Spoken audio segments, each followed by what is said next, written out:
సమస్య ఒకటి, పరిష్కారం మరొకటి. ఇదే విచిత్రం. 2434 కోట్లు ములుగుతున్నాయి. అకౌంట్ పని చెయ్యక అన్నటువంటిది రాష్ట్రంలో మనుగోడులో లేని బ్యాంక్ ఖాతాలు కోటి పైన. వాటిలో భారీగా పేరుకుపోయిన నగదు నిల్వలు ఖాతాదారులకు అందించేందుకు ఆర్బీఐ కసరత్తు. వ్యక్తిగతమైన 1,19,000 ఇదే 1,19,43,648 1917 కోట్లున్నాయి. సంఘాలకు చెందిన 3,50,468 369 కోట్లున్నాయి.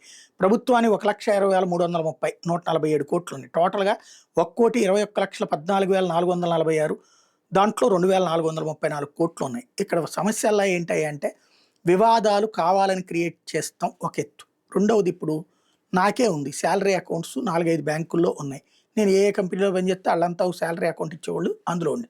అందులో మినిమం బ్యాలెన్స్ తీసేస్తేనే పెనాల్టీలను డబ్బులు తినేస్తున్నారు. ఆ మినిమం బ్యాలెన్స్ ఉంచాలి.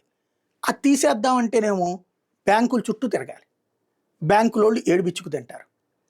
ఇప్పుడు నేను వెళ్ళాను, నేను దాదాపుగా 3-4 ఏళ్ల నుంచి ఆ బ్యాంక్ అకౌంట్స్ పని చేయట్లేదు.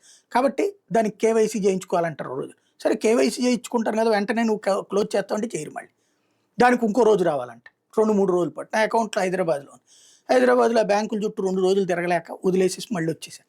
మళ్ళీ ఇంకోసారి వెళ్ళి కూర్చోవాలి 2-3 రోజుల పాటు. నా పని అంతా మానకు కూర్చోవాలి.